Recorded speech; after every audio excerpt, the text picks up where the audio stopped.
इसको हमेशा याद रखा जाएगा कि सरकार ने मुसलमानों के साथ इतना जुल्म किया था और लोगों को मार काट डाले थे। वो लोग तो आरोपियों को छोड़ देते हैं ना, मुसलमानों को कैद करते हैं, उनके लोग को तो छोड़ देते हैं किसी भी तरह से। अच्छा, उनके जो लोग हैं वो सब बने। हाँ, वो तो इन लोग के भाजपा वाले तुरंत ही छुड़ा लेते, पकड़ लेते, तुरंत ही छुड़ा देते। मुसलमानों को ही सिर्फ जेल होती है। 2002 से लगा के अभी तक जो हमने झेला है बहुत हो चुका है, क्योंकि 21 साल में इंसाफ मिल गया आपको? इंसाफ तो कहीं भी नहीं मिल रहा है। गुजरात में कहाँ इंसाफ मिलता है? मुसलमान को इंसाफ मिलता ही कहाँ है? इंसाफ तो कहीं भी नहीं मिला। केस करने के बावजूद भी नहीं मिला। पहचान वाले थे, सब कुछ देखा, दंगे में पूरा लूट चुकी हूँ मैं।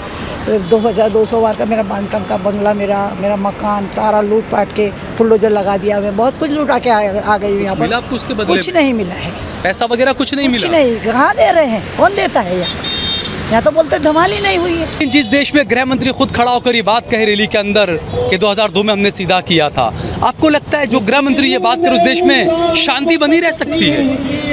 ये देश कोई पार्टी या गवर्नमेंट से बड़ा है। इस देश के लोगों में मेरा पूरा विश्वास है कि चाहे वो किसके लिए भी वो वोट डाले, उनके दिल में एक दूसरे इंसान के लिए उतना नफरत तो नहीं है कि वो उन पर हमला करे। आप देख रहे हैं देश लाइव, देश की आवाज़। इस वक्त मैं अहमदाबाद के यूनिवर्सिटी रोड पर मौजूद हूँ। यहाँ पर आप देख सकते हैं जो पीछे लोग हैं कैंडल अपने हाथों में लिए हुए हैं और सबके हाथ में अलग अलग बोर्ड लेकर खड़े हुए हैं, शाइनिंग बोर्ड वगैरह सारे, क्योंकि हम सभी को पता है 28 फरवरी हर साल आता है। 27 फरवरी, 28 फरवरी, और लोगों के वो ज़ख्म जो लोगों पर नहीं थे, जो इंसानियत पर ज़ख्म थे, ये कहे जा सकता है। 2002 में जो दंगे हुए, कई जानें यहाँ पर गई और एक अलग सा माहौल यहाँ का बना, और उसके बाद में लगातार देश का माहौल किस तरह का बनता चला गया। गुजरात दंगों में जो लोग मारे गए उनकी याद में, उनकी बरसी पर यहाँ पर आप देख सकते हैं ये एक प्रोग्राम का आयोजन किया गया है। प्रोफेसर रघु मेरे सामने मौजूद है, हम इनसे बात करेंगे आखिरकार ये प्रोग्राम का आयोजन क्यों किया गया, तफसील से हम जानने की कोशिश करेंगे। जी प्रोफेसर रघु, आखिर है क्या ये आज जो लोग जमा हुए हैं, क्या मैसेज और क्या बात, क्यों जमा हुए हैं? देखिए, 21 साल पहले जैसे आपने कहा एक बहुत ही बड़ी दुर्घटना हुई थी गुजरात में, हमारे गुजरात में गोधरा में, जिसमें बहुत से लोग मारे गए, और फिर उसके बाद काफ़ी दिनों के लिए तक और भी लोग मारे गए। औरतों पर बलात्कार हुआ, मासूम बच्चे मारे गए।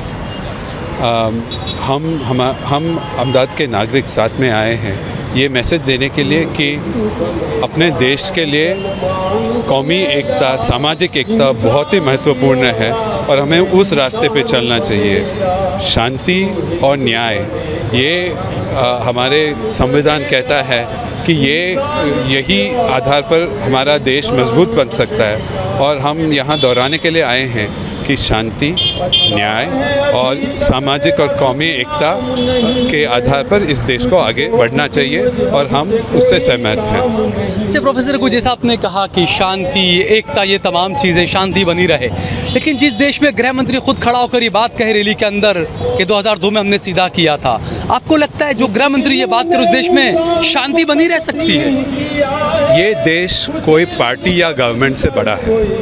इस देश के लोगों में मेरा पूरा विश्वास है कि चाहे वो किसके लिए भी वो वोट डाले, उनके दिल में एक दूसरे इंसान के लिए उतना नफरत तो नहीं है कि वो उन पर हमला करे। हाँ है, दंगे होते हैं हमारे देश में, अभी भी होते हैं, पर ये कुछ लोग ऐसे करते हैं। पर मेरी राय में ज़्यादातर लोगों में उतना नफ़रत नहीं है, और वो अपने पड़ोसी के साथ चैन से जीना चाहते हैं। इस देश के जो समस्याएं हैं वो नौकरी मिलना या पढ़ाई या स्वास्थ्य के ऊपर है।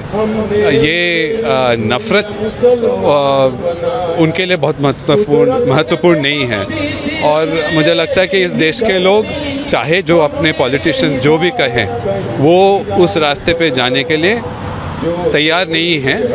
ज़्यादातर मेजॉरिटी तैयार नहीं है। वो यहाँ पर भी दिख रहा है कि यहाँ पर भी हिंदू, मुस्लिम, सिख, ईसाई हर धर्म के लोग खड़े हुए हैं, पढ़े लिखे लोगों के तबके भी यहाँ पर मौजूद है। यहाँ पर हाँ, यहाँ हम यहाँ जो भी खड़ा है वो हिंदू या मुसलमान, आस्तिक या नास्तिक नहीं है, वो इंसान है। वो क्यों आया है? इंसानियत के नाम पे आया है वो, क्योंकि जिनकी जान चली गई, जिन पर हमला हुआ, हम उनको धर्म के नाते से नहीं देखते। वो हमारे फेलो नागरिक थे, वो हमसे छीने गए और उनकी याद में हम यहाँ आए हैं। ठीक है, बहुत बहुत शुक्रिया हमसे बातचीत करने के लिए। यहाँ पर कुछ और लोग भी हैं, हाई कोर्ट के लॉयर हैं, कोष्टी साहब, के आर कोष्टी साहब यहाँ पर हैं। हम कोष्टी साहब से बात करने की कोशिश करेंगे। कोष्टी साहब, हर साल यहाँ पर लोग जमा होते हैं, हर साल याद किया जाता है कि गुजरात में क्या हुआ था 2002 में, इंसानियत का जो कत्लेआम हुआ, तमाम चीज़ें, लेकिन ये जमा होने का कोई असर होता है? देश का माहौल कुछ बदला है या आपको लगता है ऐसा कुछ? देखिए, आपका जो सवाल है वो सवाल आपके ढंग से बिल्कुल सही है, लेकिन मैं ये कहना चाहता हूँ कि आज ये घटना को 21 साल हुए, जो गवर्नमेंट स्पॉन्सर्ड जो मास केयर हुआ था, नरसंहार हुआ था और एक कम्युनिटी के ऊपर जो जुल्म हुआ था, वो चीज़ ये इंसानियत और गुजरात के जो लोग जो देश के कल्चर में, सेक्युलर में मानने वाले हैं और नात जात का भेदभाव नहीं करते, उन लोगों के लिए याद रखना ज़रूरी है और ये याद रखा जाएगा।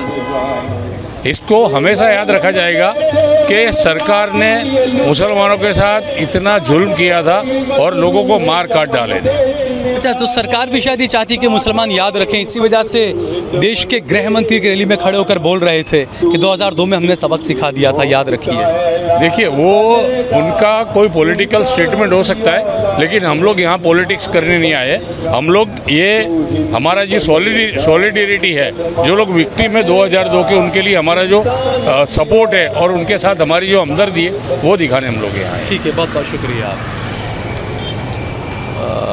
शीबा हैं हमारे साथ में, हम शीबा से ही बात करें क्योंकि अक्सर जहाँ पर मानव अधिकारों की बात होती है, दबे कुचले लोगों की आवाज़ उठाने की बात होती है, तो हमेशा शीबा भी वहाँ पर मौजूद रहती हैं। शीबा, हर साल याद किया जाता है गुजरात दंगों को और इस वक्त यहाँ पर कुछ पीड़ित लोग भी हैं, विक्टिम लोग भी हैं, तो यहाँ से क्या मैसेज देने की कोशिश की जा रही है? क्या इस प्रोग्राम का आप बताएँगे थोड़ा, क्या वजह है? ये प्रोग्राम का ये है कि 21 साल तो हो गए, पर फिर भी एक उम्मीद है और एक भरोसा है कि अभी भी इस देश में न्याय तंत्र, न्याय चलेगा, इंसाफ होगा और जो ज़ख्मी है, जो पीड़ित हैं, उनके साथ ये है कि एक हीलिंग का प्रोसेस जो था, वो प्रोसेस में सिविल सोसाइटी जो है वो खड़ी है, आज भी खड़ी है। ये नहीं है कि संख्या कम है, इसका मतलब ये नहीं है कि भारत देश में, पूरे देश में आई थिंक बहुत सारे लोग हैं, 50 to 60% जो कहते हैं कि हिंसा तो बिल्कुल नहीं चाहिए, न्याय होना चाहिए, इंसाफ होना चाहिए। और ये है कि हम बहुत ज़्यादा विविध एक देश है और इस विविध देश में इट इज़ नॉट पॉसिबल कि एक तरीके से समाज चले या राजनीतिक तंत्र चले। तो धर्म क्या है हमारा? राज धर्म भी हमारा है कि सबकी हिफाजत हो, सबकी हिफाजत भी हो और ये याद दिलाने की कोशिश है। हम साइड्स नहीं ले रहे हैं यहाँ, बिल्कुल, है ना। ये कोशिश यही है कि निडर होके हमें बाहर निकल के कहना पड़ेगा कि जितनी भी अभी ये दिख रही है, ये देश की प्रगति तो बहुत ही हो रही है, यू नो, इकोनॉमी की फ़िक्र है, राजनीति की फ़िक्र है, सब चीज़ की है, पर कोर वैल्यूज़ हमारे क्या है? हमारे कोर वैल्यूज़ तो ह्यूमैनिटी की है, इंसानियत की है और वो नहीं जाना चाहिए, क्योंकि एक बहुत बड़ा नरसंहार हुआ था तब, पर ये है कि आज भी रोज़ बरोज़ कुछ न कुछ, कहीं ना कहीं इस देश में हिंसा। जैसे राजस्थान के जो मौजूदा मामला है, जुनैद को और नासिर को जिंदा जला दिया गया गाड़ी के अंदर, तो ये तो क्या है? हम मानते हैं कि हम लोग नॉन वायलेंट लोग हैं, हम मानते हैं कि बहुमती बिलीव्स कि भाई हम तो नॉन वायलेंट ही है, तो फिर ये क्या हो रहा है? तो क्या है, हमारे जहन में ये बात नहीं आ रही है कि रोज़ बरोज़ कहीं झारखंड, कहीं बिहार, कहीं राजस्थान, कहीं ना कहीं हम सुनते ही हैं किस्से जो हमारे दिल पे एक बोझ है और हमारे कंधों पे एक जवाबदारी है कि ये मासूम लोग नहीं मरने चाहिए। एंड जब तक ये नहीं बंद होगा तब तक हम नहीं मान सकते कि ये प्रगति।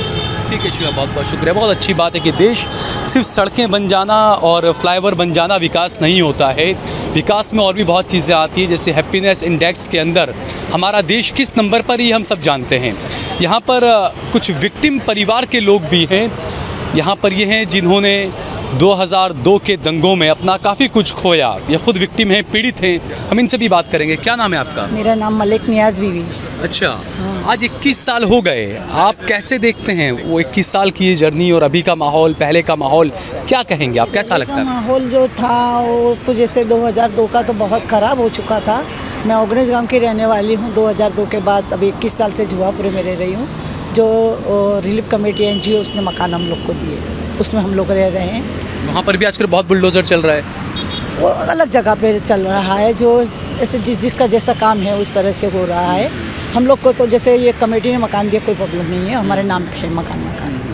लेकिन जो 2002 से लगा के अभी तक जो हमने झेला है बहुत हो चुका है। क्योंकि 21 साल में इंसाफ मिल गया आपको? इंसाफ तो कहीं भी नहीं मिल रहा है। गुजरात में कहाँ इंसाफ मिलता है? मुसलमान को इंसाफ मिलता ही कहाँ है? इंसाफ तो कहीं भी नहीं मिला। केस करने के बावजूद भी नहीं मिला। पहचान वाले थे, सब कुछ देखा। दंगे में पूरा लूट चुकी हूँ मैं। 2200 वार का मेरा बांधकाम का बंगला, मेरा मकान सारा लूट पाट के बुलडोजर लगा दिया। मैं बहुत कुछ लूट आके आ गई हूँ यहाँ पर। आपको उसके बदले कुछ नहीं मिला है, पैसा वगैरह कुछ नहीं मिला? कुछ नहीं। कहाँ दे रहे हैं? कौन देता है यहाँ तो बोलते धमाल ही नहीं हुई है। वो तो नाम करके मोदी जी तो मना कर रहे हैं ना कि धमाल हुई नहीं है, गुजरात में कुछ हुआ ही नहीं है। ये जितने भी मुसलमान मारे गए हैं, जितने घर से बेघर है, 84 कॉलोनी जो लुटे हुओं की बनी हुई है, वो तो नाम करता है, कोई कबूल ही नहीं कर रहा है कि वो हुआ ही नहीं है। ऐसे ही जाके मुसलमान थोड़ी ना रह रहे हैं। तो बड़े बड़े घर छोड़ के 2010 बाई 10 के कमरे में जो रह रहे हैं, ऐसे तो नहीं रहेंगे ना आके। गांव से यहाँ क्यों रहेंगे हम लोग आके? अच्छी खासी जगह में सुख शांति से रहते थे, हमारा अपना कुछ सब कुछ था, सब लुटा के आके यहाँ पर रह रहे हैं। कोई शौक तो था नहीं हम लोग को यहाँ पर आके रहने का। लेकिन मोदी जी तो मना कर रहे हैं कि गुजरात में कुछ हुआ ही नहीं है। वो तो मना कर दे रहे हैं, तो कहाँ से देंगे हम लोग को कुछ भी? बिल्किस बानो को आप कैसे देखते हो? उसके मामले को, उसके आरोपियों को छोड़ दिया गया था। आरोपियों को छोड़ दिया, बहुत बुरा मानते हैं हम लोग उसको। आरोपियों को गलत किया था, हम लोगों ने भी उसके बारे में ऑब्जेक्शन भी उठाया था। मुझे अरेस्ट भी कर लिया था वहाँ लाल दरवाजे से। तो कोई बात नहीं, कर लो, अरेस्ट कर लो।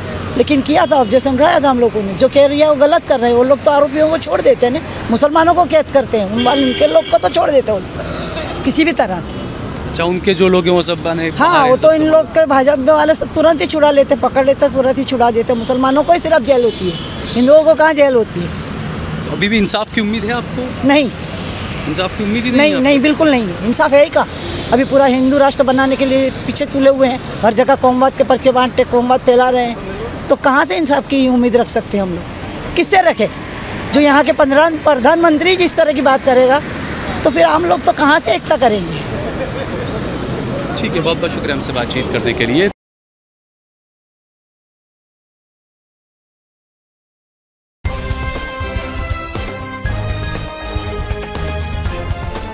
देश और दुनिया की तमाम छोटी और बड़ी खबरों के लिए हमारे चैनल को सब्सक्राइब करना न भूलें और बेल का बटन जरूर दबाएं।